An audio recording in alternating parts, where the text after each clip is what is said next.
Cooking રેસિપીસમાં તમારું સ્વાગત છે। આજે આપણે બનાવીશું કેળાની વેફર।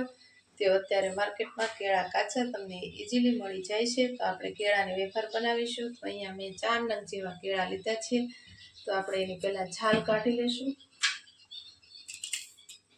આ રીતે। અને આપણે કેળાની વેફર એકદમ ઘરે સહેલી પડે છે અને બનાવી ઇઝીલી મળી જાય છે કેળાની વેફર। તો આપણે આ રીતે છાલ કાઢી લઈશું।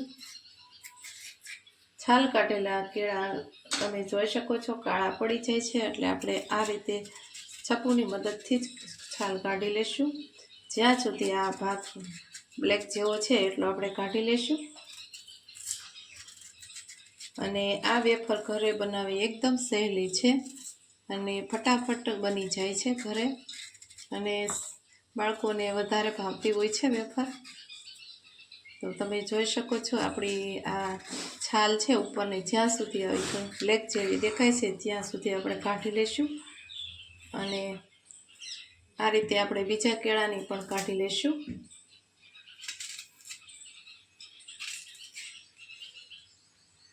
તો અમારી ચેનલમાં તમે આવ્યા હોય નવા અને હજી સુધી ચેનલને સબસ્ક્રાઈબ ન કરી તો સબસ્ક્રાઈબ કરજો, લાઈક કરજો અને બાજુમાં આપેલી ઘંટી દબાવશો એટલે દરરોજ તમને નવા વિડીયો જોવા મળશે। આ વેફર આપણે સિંગ તેલમાં તળીએ છીએ। તમે કેળાની છાલ બધી નીકળી ગઈ છે સરસ એવી। આપણે 2 જાતની વેફર પાડીશું, એક આડી અને ઊભી। તો હવે આપણે એક ટ્રીક અહીંયા આપણે કરવાની છે। તો અહીંયા 1 ચમચી જેવું આપણે મીઠું એડ કરીશું અને એમાં આપણે થોડુંક એવું પાણી એડ કરીશું। આ પાણી આપણે જ્યારે આપણે વેફર બનાવતા હોય ત્યારે આપણે એડ કરીશું, એટલે આપણી વેફર છે એ ક્રિસ્પી અને સરસ એવી બને છે। તો આ રીતે આપણે મીઠાનું પાણી બનાવી લઈશું।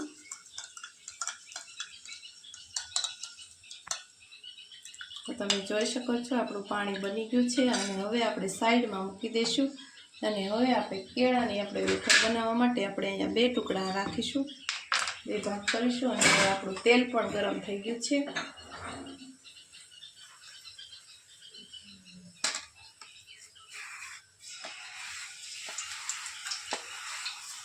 તો આ રીતે આપણે કેળાની ડાયરેક્ટ વેફર બનાવીશું।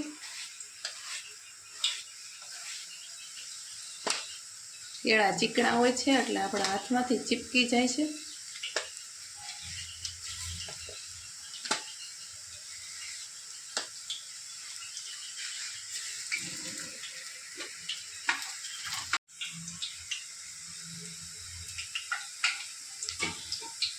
અને ગેસની આંચ આપણે એકદમ સ્લો રાખીશું, એટલે આપણી વેફર છે એકદમ ક્રિસ્પી અને ક્રન્ચી જેવી બનશે।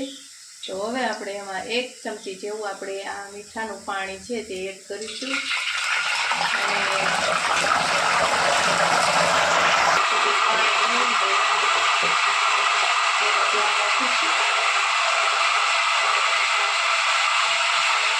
તમે જોઈ શકો છો આપણે વેફર એકદમ ક્રિસ્પી અને સરસ બની ગઈ છે। તો આ વેફર તમારે ઘરે બનાવવી એકદમ ઈઝી છે।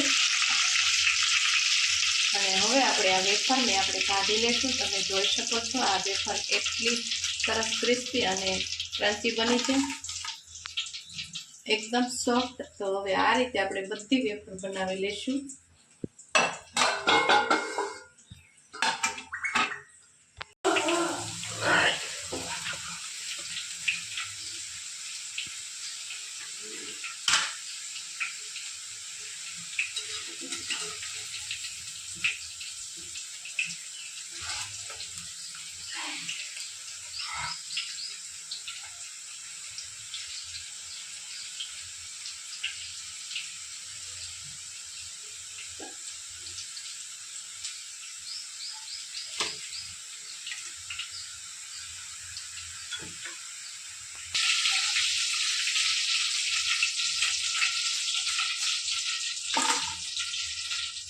હવે તમે જોઈ શકો છો આપણી વેફર એકદમ કુરકુરિયા જેવી બની ગઈ છે।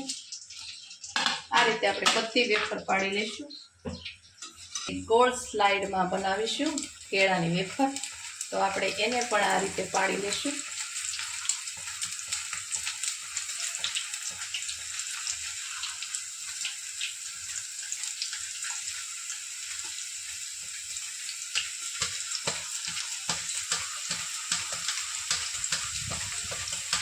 તો તમે જોઈ શકો છો ફટાફટ આપણે આ મશીનમાં આટલી બધી ઝડપથી વેફર પડી જાય છે.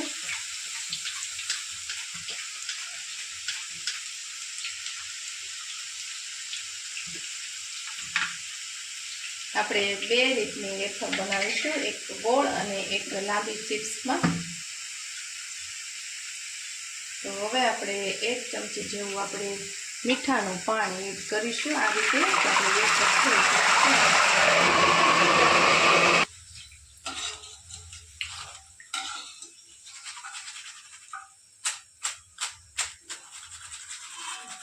તમે જોઈ શકો છો એકદમ આપણી ક્રિસ્પી બની ગઈ છે કેળાની વેફર.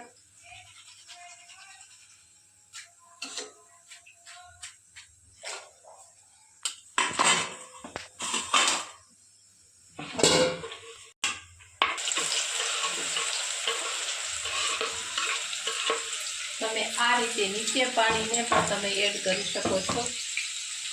સ્લો કરી નાખશું કેમ કે આપણે વેફર છે એ બળી ન જાય, તેનું ખાસ ધ્યાન રાખવાનું છે. ગેસની આંચ આપણે મીડિયમ રાખીશું એટલે આપણી વેફર એકદમ વ્હાઈટ અને એકદમ ક્રન્ચી જેવી બનશે. તો હવે એક વસ્તુ છે તે આપણે ઉમેરીશું, દર વખતે ઉમેરીએ છીએ.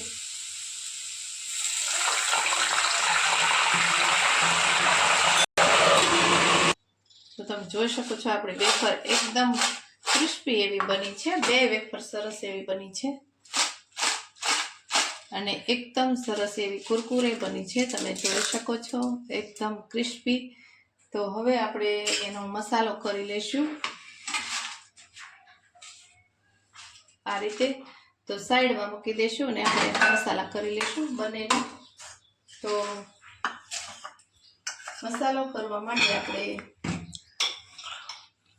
અડધી ચમચી જેટલું આપણે સંચળ લઈશું, અડધી ચમચી જેટલું આપણે મીઠું નમક લઈશું અને જેટલું આપણે મરી પાવડર લઈશું અને અડધી ચમચી જેટલું આપણે લાલ મરચું પાવડર એડ કરીશું અને તેને આપણે બરાબર મિક્સ કરી લઈશું. આ રીતે આપણે એનો મસાલો બનાવવાનો છે. મસાલો બનાવવો એકદમ ઇઝીલી છે અને ફટાફટ આપણે ઘરની વસ્તુમાંથી જ આ મસાલો બની જાય છે. તો તમે જોઈ શકો છો આ મસાલો એકદમ બની અને મિક્સ કરી લેશું ને રેડી થઈ ગયો છે. તો હવે આપણે એને મસાલો ઉપરથી આપણે છાંટીશું આ રીતનું. તો આ અમારી વેફર એકદમ સરસ એવી બની અને રેડી થઈ ગઈ છે. હવે આપણે કાચની પ્લેટમાં એડ કરીશું અને એને પણ આપણે મસાલો છાંટી દઈશું. આ રીતે આપણે બંને વેફર બનીને રેડી થઈ ગઈ છે. તો આ વેફર બનાવવી એકદમ ઇઝીલી છે. તો અમારી રેસીપી સારી લાગી હોય તો વિડીયોને લાઈક કરજો, શેર કરજો અને સબસ્ક્રાઈબ કરવાનું ભૂલશો નહીં. બાજુ તમને નવા વિડીયો જોવા મળશે. Thank you for watching.